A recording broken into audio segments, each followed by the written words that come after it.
Welcome back to the Lift Free and Diet Hard podcast. I'm your host, Andrew Coates.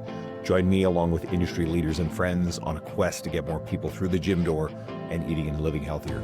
Join me where evidence meets empathy while rejecting fitness industry fads and extremism. Let's begin. Robert Linkul, my friend, it is great to have you back. I was checking to see what episode you were on originally, and it goes back a little ways. So, and for anybody who's not overly familiar with you, you are the industry's leading educator on training older adults. You are a former NSCA Personal Trainer of the Year award winner. There's a lot more, just a genial, wonderful human being that I love spending time with and talking to. So welcome. Oh, thank you. I appreciate it. Thanks for having me back. Really happy to be here and was thrilled to get the invite. And I love talking about this particular topic, sarcopenia, older populations, and happy to be here and share some info. And that's exactly what I've been doing with the last, several podcasts and into the future. These are geared towards the general population. I want topic-based episodes that really serve people. So what is sarcopenia and why should everybody be proactive about building as much muscle as possible? Great question. We have some amazing people in our profession right now that are really helping this. Dr. Peter Attia, Dr. Huberman, Gabrielle Lyon, Dr. Gabrielle Lyon, Dr. Stacy Sims, Dr. Wright. Like we got a lot of people that are, for a long time, we've talked about like frailty and atrophy and osteopenia. And these are all words that kind of click with the regular general consumer, just community members, right? But not a lot of people know what the word sarcopenia is. So you ask them that and they're like, do you mean atrophy? And you're like, kinda. Like it's loss of muscle mass. But when you really get to a point where you've lost so much muscle mass, you start to lose function. That's sarcopenia. And that can happen in as little as like 7 to 10 days, pending how inactive you are. There's studies that mock injury. You've had a catastrophic injury. You were in a car accident. Now all you can do is sit in bed. And so they put people down. They're like 7 days, let's check their muscle mass. And they've lost like 5% of their muscle mass. After 10 days, they've lost 6% of their strength output, 8% of their power output. And after 14 days, they're full sarcopenic. You'll actually see a gait variation where their step starts to get smaller. Their posture starts to shrink. They start to round. And so this is where that frailty kind of comes in, where that long-term atrophy, that's really what this is like they're losing their ability to stand up straight, to walk, to coordinate, to lift, to do basically daily activities, as well as anything sporting. So it's quite catastrophic if people aren't careful. And this is primarily driven by a lack of stimulus on the muscle. If someone's completely sedentary, plus probably caloric restriction, protein restriction. Now, in aging populations, is there anything going on over and above that is causing a loss of muscle? Well, the general lack of activity, I think the general consensus for most people is as we age, we probably shouldn't lift anything too heavy. Doctors are always the ones to tell them like, oh, don't lift anything too heavy. You're going to get hurt, and don't move quickly. And definitely don't be, don't go out and carry anything heavy when you go for walks, and you got to be careful of that. And use, just your hiking sticks and try not to reach overhead too much. It's like all of these things where you're like, actually, you're making them less capable by telling them to do all that. There's more disservice in a doctor telling their patient, don't lift weights. Can you think of anything? Think of any disease. Give me one disease where if I said, get stronger, it wouldn't benefit you. Can you think of one? Can you think of anything?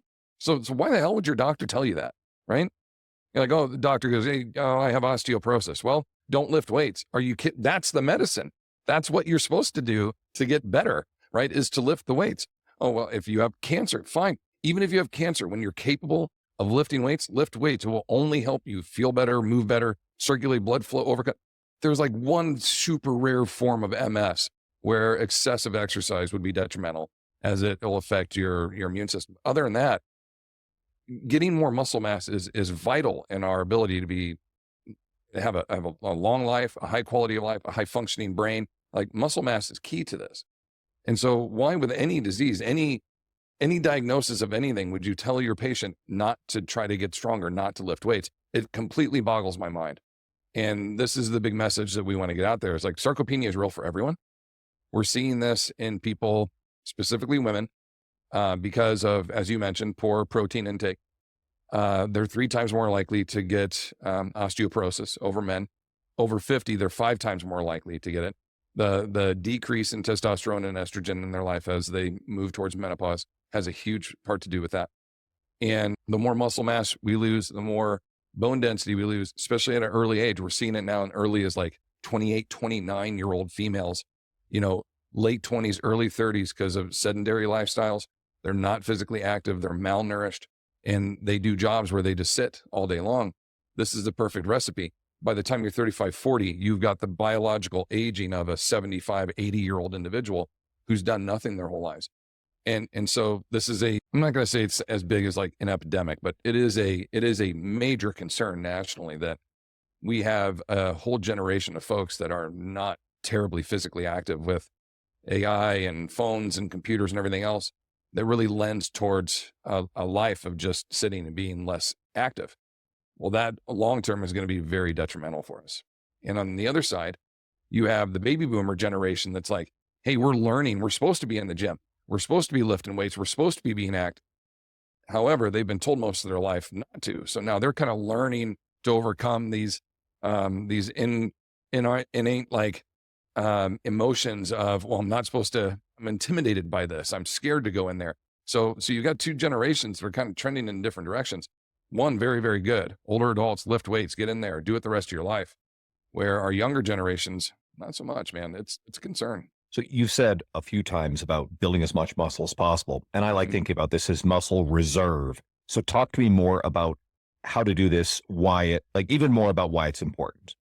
So the more you're going to have a natural trending loss of muscle mass, really no matter what. Like there's a sarcopenic effect. It's called the disability threshold chart. You may have seen, you can Google search these as well. There's a couple of them out there, some a little more detailed than others, but right around 30 to 35, you kind of hit like your peak potential for building muscle mass. It also correlates really well with your peak potential to build bone density. They're right around the same, 30 to 35. They're good partners here. The more muscle mass you have, the more dense your bones will be, and vice versa, or at least the stronger your muscle mass is, the more dense your bones will be. There is a big difference between pure strength and hypertrophy, and we don't need people to get gigantically big. That's where a lot of people in society, they get concerned of like, I don't want to get jacked. I don't want to get overly muscular. I think you and I have been trying our whole lives to get too muscular. I have yet to achieve it. I admire you and your huge delts, and you're also you're awesome muscular development, but still, like, we're always trying to do a little more. So 40, 50-year-old women, you're not going to get too muscular. That's not going to happen. Just get as strong as you can, right? So right around 30 to 35, we kind of hit that peak. And now from here, the body has a decision to make. Am I doing something daily to produce an overload, an overstimulus to my body to make my muscle mass maintain, to make my bone density maintain? And if you're not doing that, you're going to have a little bit of a loss. Think of this as like a giant 5-gallon bucket. And every day from birth, you pour in another teaspoon of water every day, and you fill that bucket up. And right around 30, 35, you poke a hole in the bottom. It's a small hole, but it's slowly starting to drain out, a teaspoon at a time. And so every day you got to redeposit that teaspoon in. If you don't do anything, you lose a teaspoon. The next day, another one, and another one, and another one. Well, as you get older, not only does that continue draining, but the hole starts to get a little bit bigger. And now it's two teaspoons, 3 teaspoons. You've got to put in more work. You have to deposit more on this. So by the time you're 45, 50, if you haven't stocked up a good amount of muscle mass, you're going to start losing it quite a bit. And as we lose that muscle mass, we start to lose our ability to function at a high capacity. So you'll see loss in balance, in coordination, in gait length. Gait is how long each striding step that you take is. So if your foot is 12 inches and you take a step, ideally, a good healthy gait is 3 of your foot lengths, right? So from your back heel, 12 inches to the front of your foot, another one of your feet, 12 inches between, and then your heel and your toe, your other foot. So you should be stepping 3 feet, 36 inches with every step that you take. Well, if you don't resistance train, we don't maintain enough muscle mass around 50, 55, that 36-inch step is going to be like 34 inches and then 30 inches. And by the time you're 60 or 70, it's like 28 inches. Well, just like a spinning top, the more narrow the base gets, the easily that goes out of balance, the quicker it will fall down. So you slowly start taking this triangular base, which is really strong, and you start inverting it, and you're making it smaller and more narrow and more narrow. And now we're really out of balance. And if you're overweight at all, if you're not active, we're going to start adding adipose tissue, right? So now the top position really comes in because you're top heavy and you're wobbly. And as soon as you get out of alignment, boom. Now to make this even worse, I get rants, so stop me anytime. But as this gets even worse, as we start to do this, you're 40, 50 years old, you're top heavy, you're not very coordinated now, you're kind of starting to lose that ability to be stable. And if you take a fall and you impact the ground hard enough, you now have what we would consider a catastrophic event. You broke your hip, you broke your back, you broke your leg, you broke your forearm, you broke your clavicle. We had something that's going to modify your daily activities greatly, of which we're already very poor. So now you're even less mobile, you're less capable. And that's not going to rehab better. It's only going to rehab poorly for you because you haven't put in any work ahead of time to help your body be ready for an event. So if you start to put in work, it'll help, but it's going to be really difficult. And most do not. They just hope and pray for things to heal up, and they're even less capable than they were. Now, if you break something like that, your ability to regain at the level that you were is very poor. It's like less than 50%. But if you're over age 55 and you have a catastrophic break like that, you have less than a 30% chance of regaining your full strength and ability or beyond. And if you're over 70, the likelihood of you being dead within the next 6 months is very high. And so statistically, falls are really, really bad for us as we age. I mean, to confuse you with all the numbers there. The older we get and the less muscle mass you have, the greater event you have, the greater opportunity you have for an end life event. And so that's where the correlation really comes to go all the way back to your question, is by getting stronger muscles and or more muscle mass, it will increase your longevity because it keeps you more capable. You are able to maintain that long gait, that coordination, that balance. And even if you do fall, the dog takes you out, you trip on a rug or on ice, your muscles are big enough and dense enough around your body to take impact. And even if it's catastrophic enough and you do break, ideally your bones are going to be able to rebuild and regrow much better because they're constantly going through this regrowth process from all the stress you put through in the weight room all the time. So really it's a prehab. I don't like that word because like anticipating something's going to go bad at some point, but it's really kind of it's like pre-injury prevention strength training that if something does happen, you're going to have a great opportunity to recover from that because your body's so used to recovering every day from the little micro damages you do to it in the gym.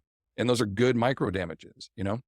So long story short is like to increase your quality of life, to increase your potential for longevity, to reduce your mortality rate, the more muscle mass that you have and the stronger you are, the better those numbers are going. Let's go a little deeper into the nature of the fall injury risk and the mortality statistics. So what's happening? Like we've seen, as you said, and I think the number I keep seeing is something between 15 and 30% of adults over the age of 60, which is going to line up with your numbers. If they suffer a fall and major break injury, which is usually a pelvis or a femur, then 15 to 30% of those people are dead within a year. So let's go deeper on that. Yeah. So it's not really like, I fall, I shear break my femur, it slices my femoral artery and I bleed out. Like that's what they mean by like this fall killed me. The reason they die within 6 months to a year is number one, they can't rehab really well because they're super weak already. And now you've taken away one of the two limbs, right? One leg or the other that really propels them through life, even with the limited ability that they do. So the now, 1,500 to 2,000 steps a day that I do take is now reduced to 500, right? Like our mobility goes down even less.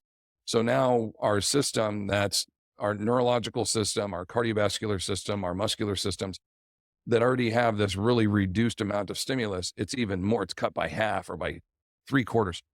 So body is just really weak at this time. And any other vulnerabilities that you have, if you're diabetic, if you have any pre-existing cancers in your body that are, these are kind of like timelined as we're seeing through, my wife had the breast cancer and ovarian genes, and had like a 85% chance of ovarian cancer and a 90-something% chance of breast cancer. And so had surgeries to have these removed. She's had 3 other family members that have passed away from this.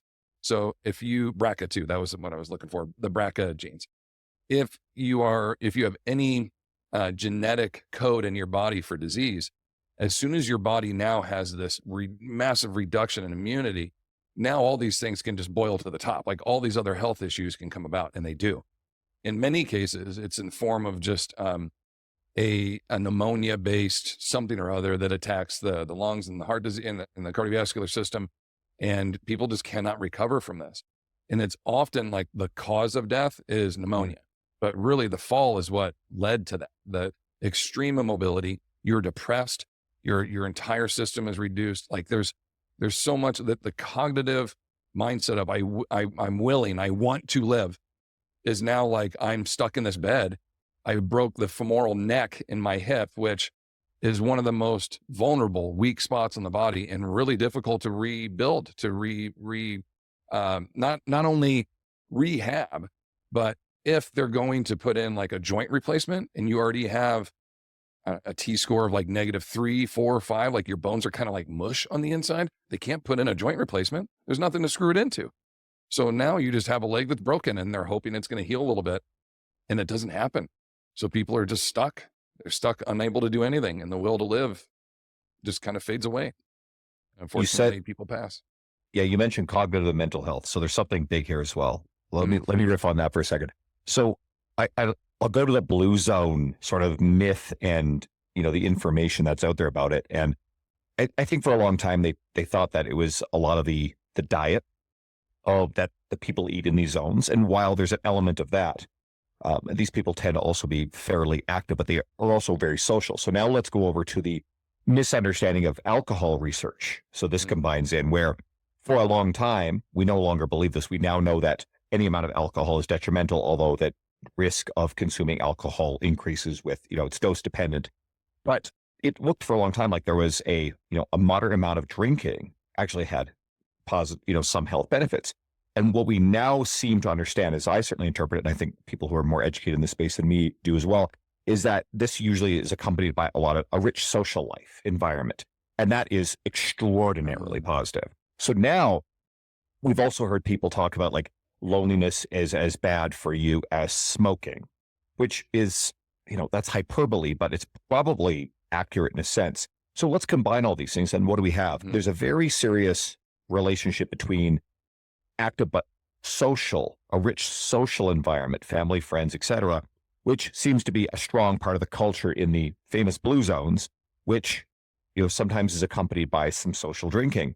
And now you take someone who may have actually been active social, maybe they can drive themselves, they get out and they see people, and all of a sudden you take that away because they're now immobilized with a fairly significant fracture.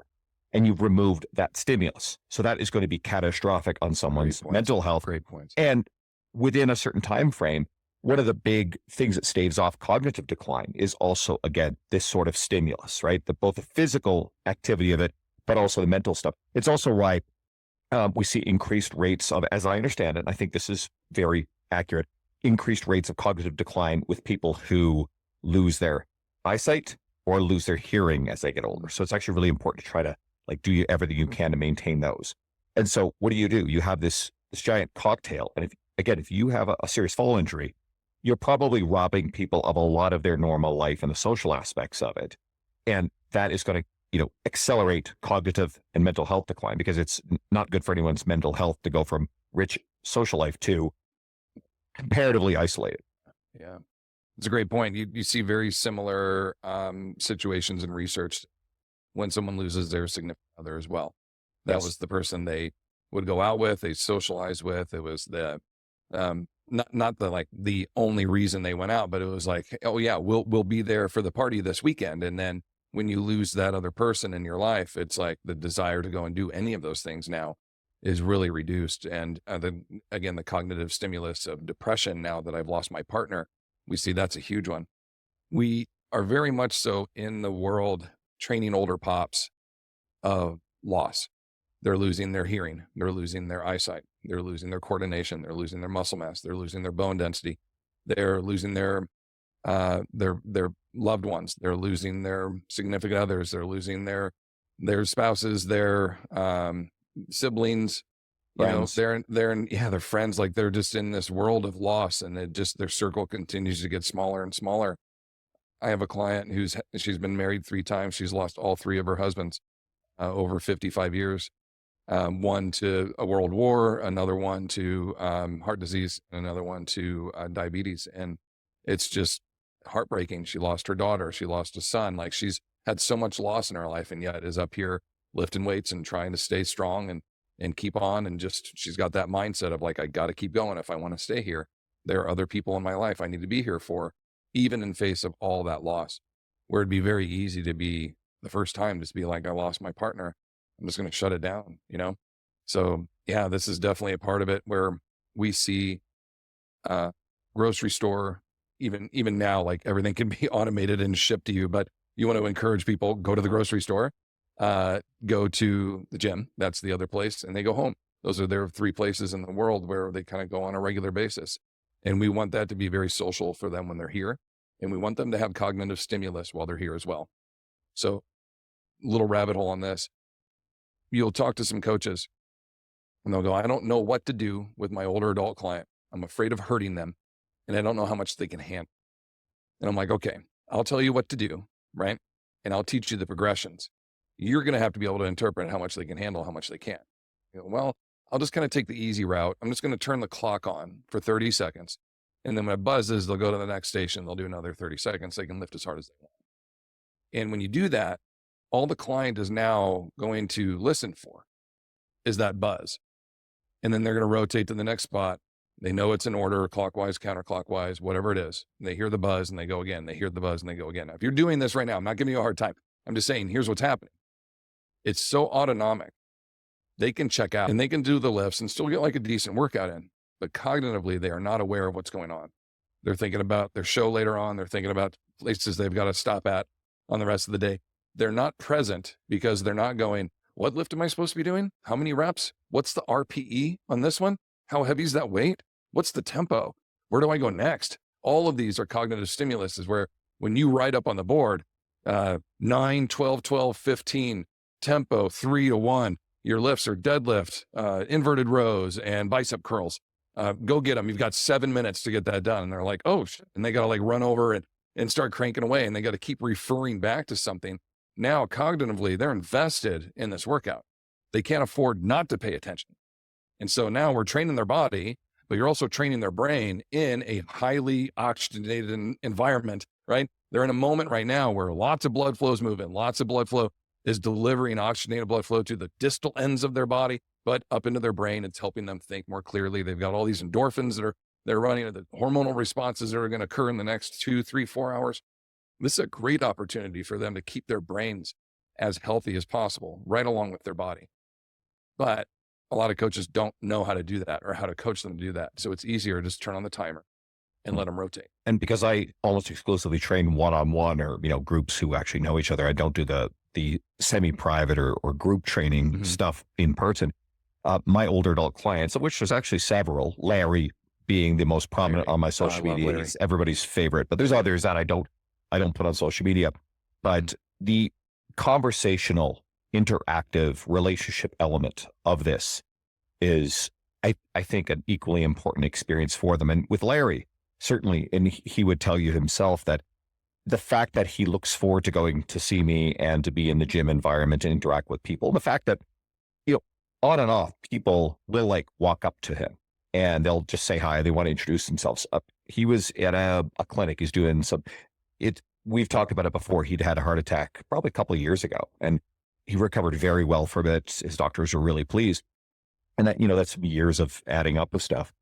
But he's been doing some cardiac rehab stuff recently. He's working on some things. And I guess one of the people working in this space, I'm assuming follows my media, but they actually said, hey, are you Larry? I recognized him. And so, and Larry gets both bashful about that. Larry gets bashful about it, but he also, it's sweet to him. So he really enjoys interacting with people. So anybody who's really local to me in Edmonton, you happen to be around Evolve South on the Mondays when I train him. He trains at my place now on Thursdays. If you get the chance, you see him, please come say hi. Okay. He responds really well to that. Oh man, But try to create that means a lot to people. a rich relationship stimulus for my clients in that, not just the physical working out. And I like to lift heavy, and guess what? They need to rest between their sets anyway. Okay, let's go. You get some chat time and some engagement. Like just to add on that, like I don't think we realize how important we are to some people. Like I'm in one of my clients' wills, right? Like what do you even say to that when someone's like, "Hey, I just wanted you to know, like when I pass, like something's coming for you." And I was like, "What does that mean?" And she's like, "I wrote you into my will." Like that means a lot to me. 22 years I've been working with this lady, right? And for her to consider me something close to family, that means a lot. They come to see me in the hospital when I'm sick.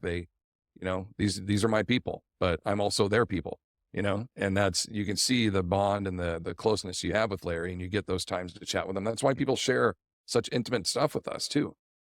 I've known about marriages falling apart and about spouses that were dying and they didn't want to tell anybody, and I'm going bankrupt, and businesses that sold for hundreds of millions of dollars. One of my, it's like, there's all kinds of stuff that goes on here in these people's lives, and we're a part of it. And that's a huge emotional connection that you have with people.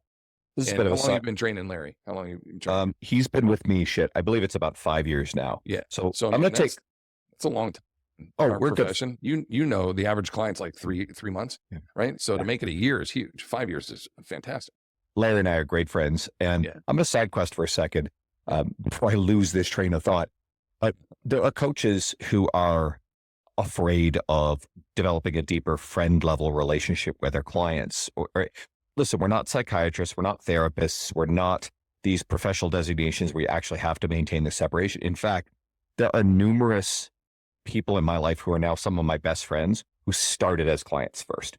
I've got several close friends who actually spent time training with me as well. And I know at least one case, it was a deliberate effort to be able to like have a, schedule time for us together, which was super cool.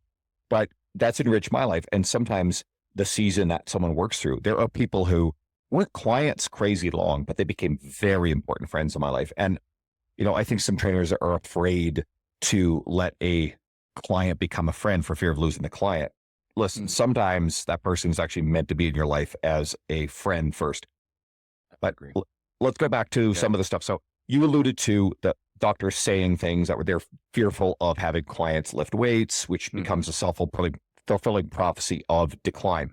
Now, let's talk about power and explosive training for older adults and speed, because I think a lot of coaches and people either automatically assume this shit's just dangerous or they're very afraid to do it. Why is it important? Power training's huge. I'm gonna plug a book real quick. I think I have it here. So I don't get any money for this because the way human kinetics works is you get like one little check and then this is it. So developing power, this is the second edition, and in here it's chapter 4, I think, is specific to training older adults on power. And I've got all my programs, all my exercises. I've got all kinds of ladders and everything in there, that progression ladders that you can look at, just if you want a little bit of reference from what I'm about to say. The initial introduction to the word power, when you talk to a trainer or a coach, like I want to do power training with my client, almost all look at that and they're like plyometrics, right? That's the first thing you think of, or often, okay, I got to do Olympic lifts. And you're like, okay, in a way. What they don't think about is that these individuals, let's call it an average individual that's 50 years of age or older, but deconditioned. They've never trained before. Their bodies are not ready to move fast, let alone move any kind of weight. So you have to build in, I'd call it a 8 to 12 week kind of foundational strength, bilateral, sagittal, just the basics, just get the basic stuff going and get them a really good foundation of strength. And then we can start to do some power-based stuff, which would just be simple tempo manipulation. Like concentric phases, just a tiny bit faster, eccentric phases, just a little bit slower. All right, let's back it up for a sec. Let's use language because we've got a bigger and bigger audience that's growing for the layman. So let's not use the jargon. Let's actually use the stuff that helps the end user. When squatting, when you're squatting on the way down, go a little slower. And when you come up as quick as you can. Okay. That's a dynamic, explosive, power-based kind of movement pattern that it's a squat pattern. We've been doing that for 12 weeks. Like we know how to squat, but now to make it more powerful, I'm going to ask my muscle fibers, type 2 muscle fibers, to just explode, to respond a little bit quicker. Okay. And even though it might be the same weight I've been using, this is a new stimulus because the body's been used to 2 seconds down, 2 seconds up. So now if I go down in 3 seconds and I'm up in 1, that's still 4 seconds of tempo that I did. I just changed. I played with the variables a little bit. So what happens here is your body's made up of, just to keep it real simple, like type 1 and type 2 muscle fibers. One are long, slow distance. They can LSD. They can do just long, slow distance over and over again, lightweight forever. And then your type 2s, they're really short on their ability to explode, but they're quite explosive. And the type 2s, after about age 30, 35, the type 2s really start to shrink and regress in their ability quite aggressively. And you can lose a lot of your power between 30 and 50. And then it's like 6 to 7% every decade, from there on up. And the less dynamic we are, the less powerful we are, the less likely we are to rescue falls. We've already talked about how dangerous the fall is and how catastrophic it can be and how much it can cut into your life. One study showed that for every 160 minutes of exercise per week could add up to 5 years of your life. So if you're training for 160 minutes a week, the average person lives to 77 in the US. You could live an extra 5 years just by doing it, okay, statistically. Now, if you're not doing that, it's 5 years earlier. It was like 4.8, okay, right around 5 years. So you have a 10-year swing just by putting in 160 minutes of exercise every week. If you work out for an hour 3 times a week, you're there, right? You made it. And so it's not a whole lot of work to kind of get into this. But now if we start to tweak a couple of things and just make you a little stronger here and a little more explosive over here, well, now we're fine tuning the skill set we're putting in. It's going to be even better. So we want to avoid the falls. We want to get the muscles to twitch and turn on really quickly. A client of mine, spoke to her for years, trying to recruit her to come in and train with me because I could see how frail she was. And she continually talked about the fear of falling. And one time in the parking lot, she tripped over the curb, didn't even fall down, just threw her leg out in front of her to catch her fall and her ankle snapped. Just the impact of having to move her body so quickly that the doctor actually mentioned it might have been her muscle pulling on the bone so quickly that made it break.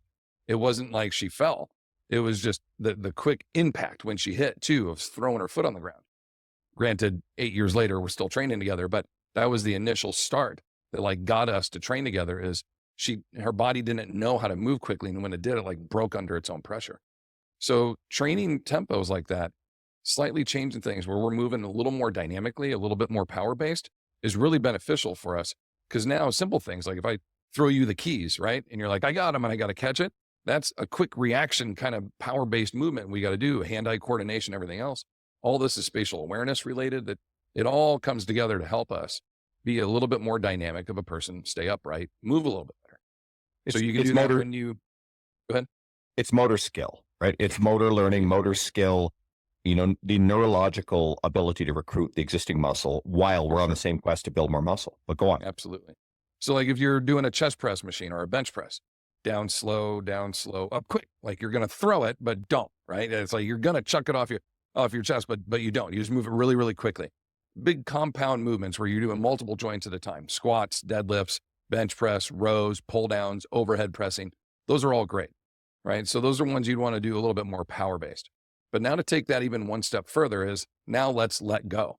Okay. And this is where you get the best power production for your aging body, but with really minimal impact back on it. Okay. We talked about plyos at the beginning. When you jump and you land, you can land anywhere from 3 to 6 times your body weight impact force on the ground. So if you're 200 pounds and you jump up, when you land, that's at least 600 pounds of pressure. Your body's got to decelerate on landing. If you're big and muscular, if you jump really, really high, it can be even more. So that's a lot of impact when we're jumping. You're like, man, can the body handle that? I might need years of training to be able to handle that much load.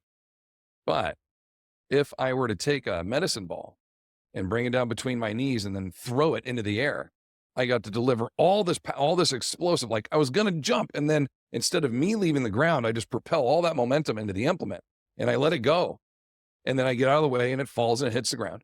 And then I pick it up and I do it again. So I'm not leaving the ground, but I'm getting the ground reaction force into the floor like I would if I were going to jump without the stress or the threat of the impact of my body having to land. So this is where release lifts, and why I referenced this, because I haven't seen it in any other book where they reference release lifts for aging populations. This is where you'd see sandbell slams, right? Where they slam them on the ground, jam balls, right? Throw against the wall, lateral chops, that kind of thing where they're slamming or just throwing in the air, throwing for distance, chest passes when you're throwing, like to a partner, throw it, let it hit the ground, pick it up, they throw it back. Don't try to catch them. That's when we break fingers and such. So these are great ways to train a really power-based, fast, type 2, fast twitch muscle fiber that gives you a really good return. Take it one step further, just one final thing. The really cool part about this, okay? They have a group of individuals in this study that deadlift, and then the others that bench press. They test both. And then for 12 weeks, the deadlifters only deadlift and the bench pressers only bench press. And they come back and they test them both again, okay, on both lifts. The deadlifters got better at deadlifting, no shock, but they also got better at bench pressing, okay? Not by a ton, but by a little bit, they improved. The bench pressers got a lot better at bench pressing, no shock, but they also got better at deadlifting without even doing it. So what this proved to us was any kind of stress stimulus put through the body produces an improvement. So even if you only do upper body plyometric chest passes, your neurological response of your musculature through your body, through your lower body even, is still going to get a type 2 fast twitch reaction to it, even though you're not jumping or bounding or sprinting or doing anything that would propel your body into flight. You're still getting the neurological system of turn on quick, relax, turn on quick, relax. That is still occurring, even if you're only training your upper body dynamically. Like that's how cool this is with the limited abilities. If you have injuries, you have whatever else, whatever you can do, it's going to have a effect somewhere within the frame, within the body. Obviously more where you're specifically targeting it, but overall we still have a full body effect, which is very, very beneficial for our aging bodies.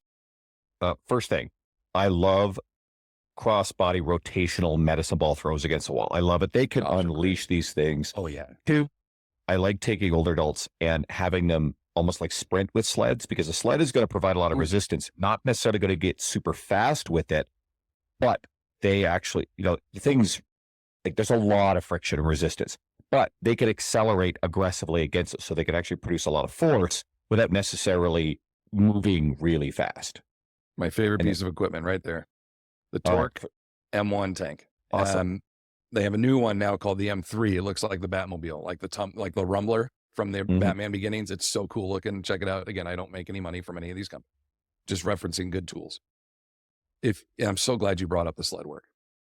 If you took your grandma, who let's envision everyone's grandma is 80, can barely stand up straight, has trouble walking.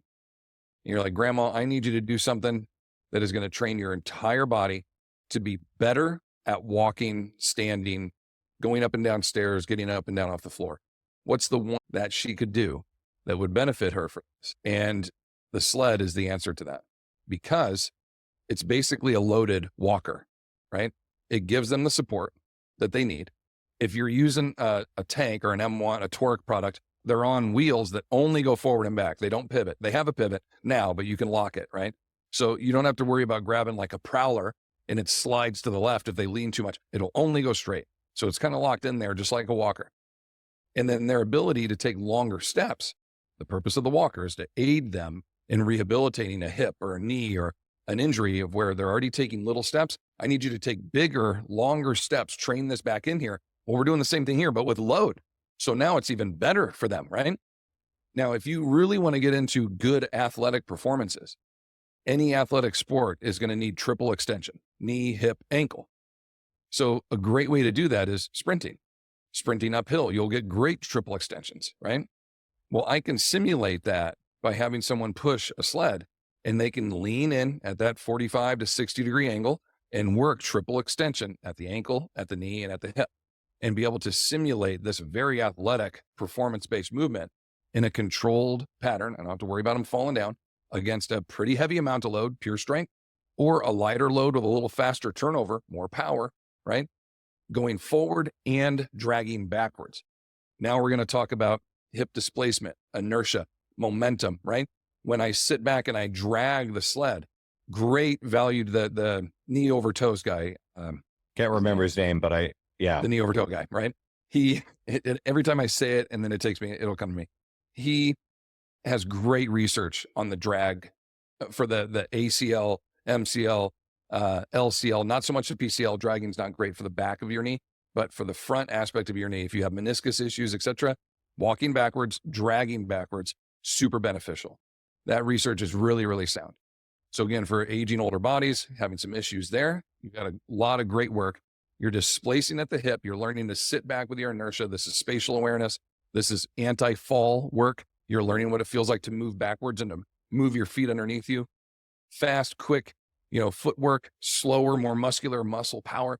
I mean, it's a great tool to have. And especially if you're working with people over 50, it's worth the investment, because we'll have a lot of clients, and I get to do one-on-one and semi-private in here. We'll have a lot of clients where like they barely get in the door. They've got a walker or a cane, they barely get in the door. And they're like, I'm out of physical therapy. I don't know what else to do. And I'll have them come in here and we'll do, number 1, controlled height sit to stands. Number 2, suitcase carries. And number 3, pushing the sled. And that'll be our whole first workout. It's just that. And if you can do that for a couple of weeks, you have massive improvements for people in their posture, how well they walk. Within 2, 3, 4 weeks, depending on the injuries, etc., might be using their cane or their walker less and less. And you start rebuilding them, bringing them back to life by doing some really basic stuff, but they're the right tools for the job. And that's the value of the sled, in my opinion. I'm so glad you brought it up. I wouldn't even have thought about bringing it up in this moment, is how valuable those pieces of equipment can be. And they're really simple. They're real simple. Almost every gym has a sled, a prowler, a rogue. Everybody's got their version of it. Super, super good for you to work with those. Now, I'm going to tie all this in. So just today, I was at Evolve earlier with a client of mine, and she had 2.5 months ago, she'd suffered a tibia and fibula fracture, just a freak accident, a fall, and she's in her like early 40s and very, very fit.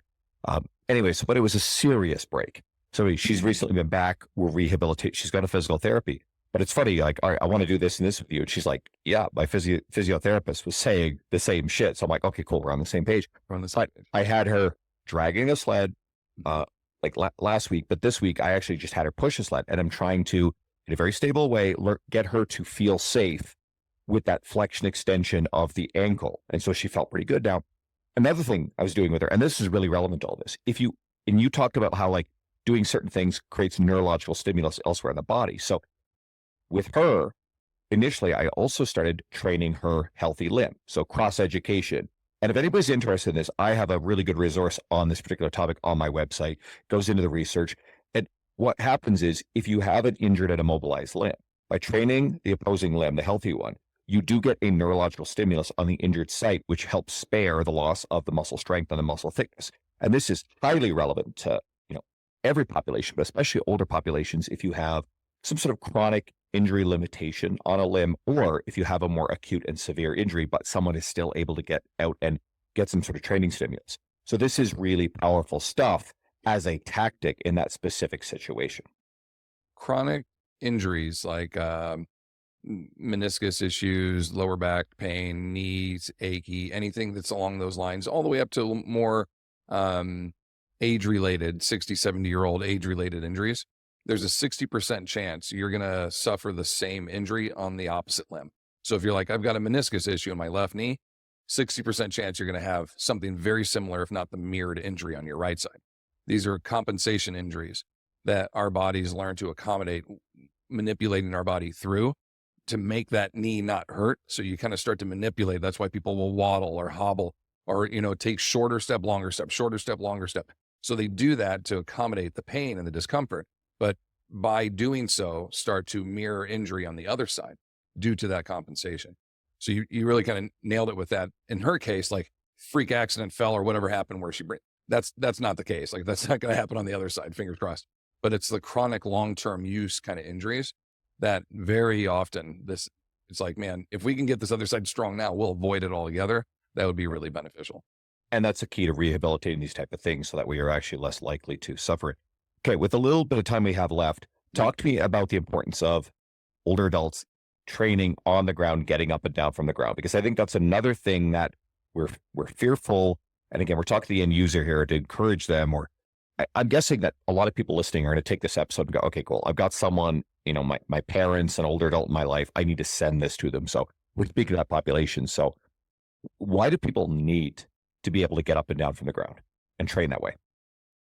The first goal is always priority. Let's not end up down there, but with the understanding that there is the potential and the great opportunity that you will, is let's be able to get back up under our own power.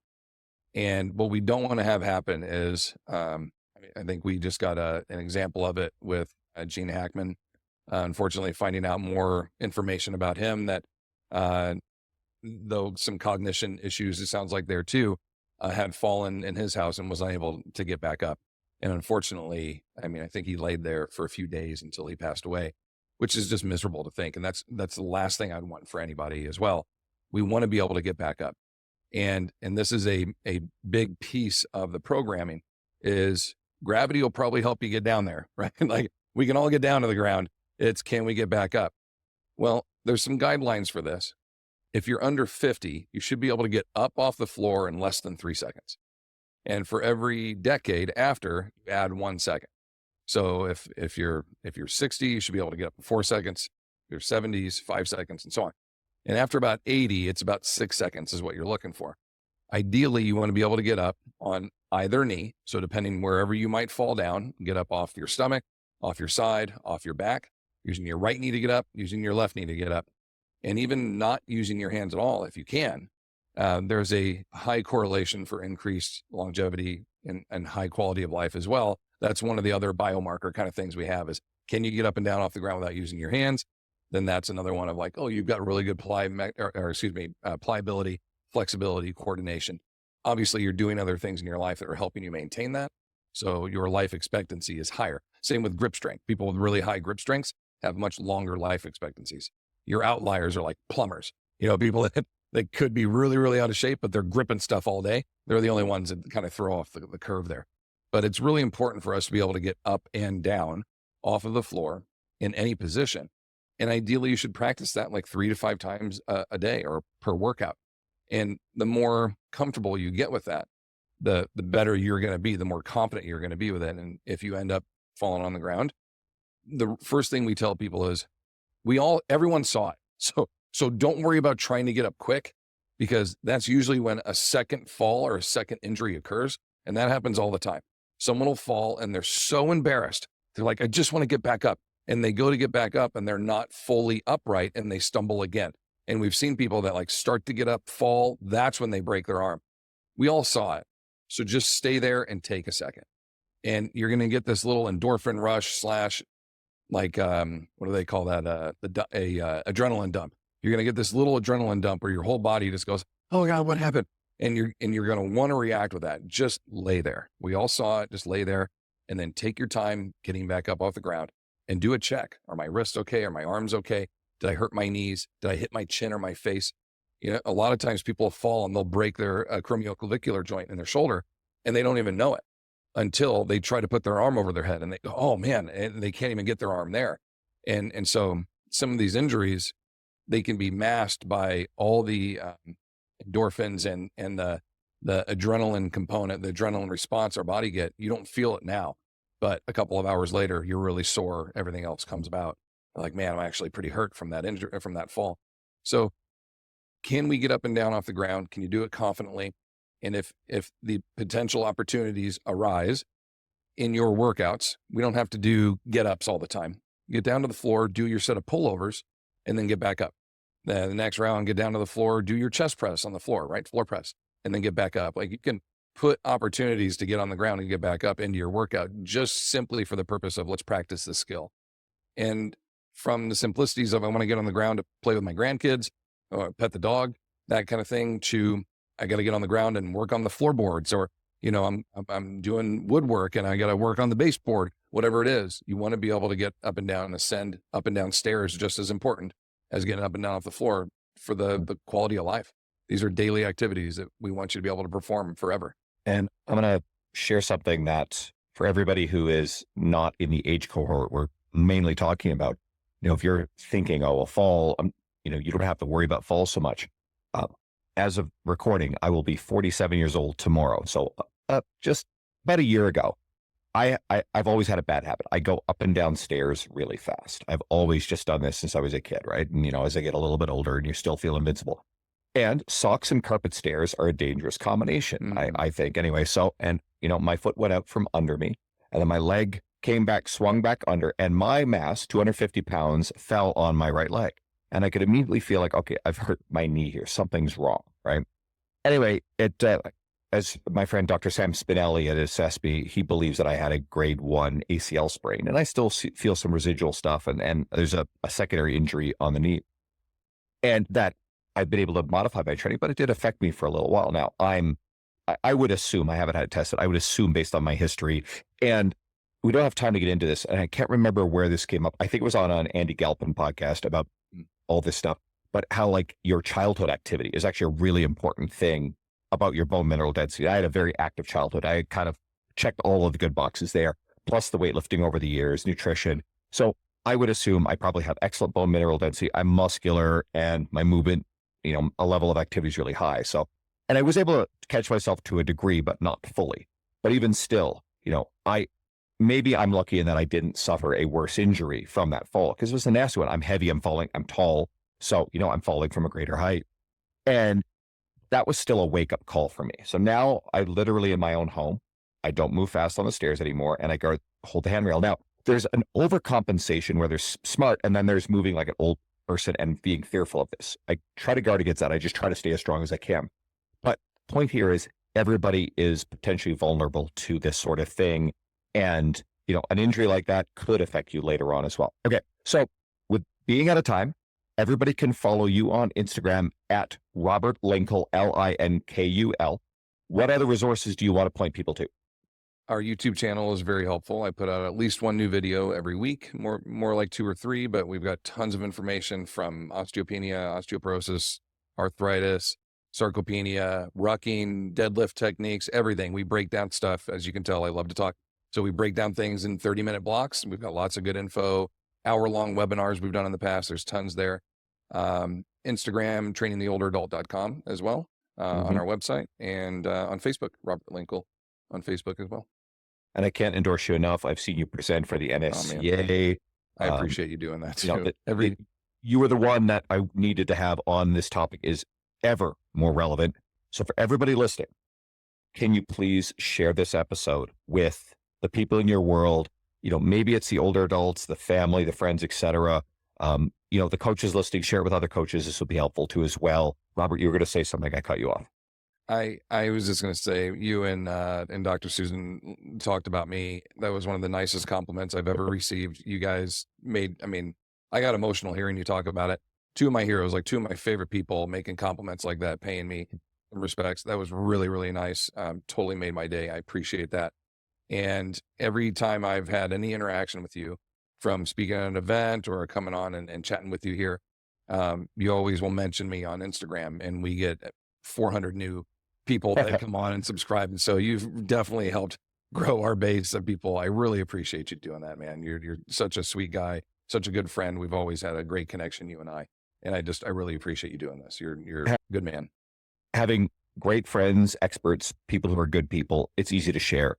It's an extension of me and my ability to positively influence the entire world, which is what this podcast is about. So again, if you guys can share this with someone in your world that you believe would benefit, that's going to go a long way to helping me. So, and the episode you referenced wasn't too long ago. So I had a prime episode 338 with Susan Niebergall. We do talk about her hip replacement and how you have been working with her to help her through that process. And if anybody wants to go back, you were on an episode. If you scroll down, once you hit episode 300, it kind of goes back to 150. It was just a weird way that I number the episodes over the years. So if you scroll a bit, you find your last episode as episode number 26, which is really lifetime 176. Okay. So you get a bit of scrolling, guys. Robert's been on before. You'll be coming back. We'll talk more in depth about this stuff. I can't wait. And, everybody, I just really appreciate, as the time of this is released, I am doing an intake of my women's online strength training program. It's really popular, especially with women from, women in their 20s, but certainly like 30 to 60. It's been really awesome. So if you're a listener and you're curious about that, I would love for you to message me. And I'm also going to be speaking at Swiss Montreal, and that is going to be May 3rd. So if you're interested in more information about that, just shoot me a message on Instagram. I will give you all the details. Please go follow Robert. You're a gem. And everybody listening, thank you guys again. I appreciate you.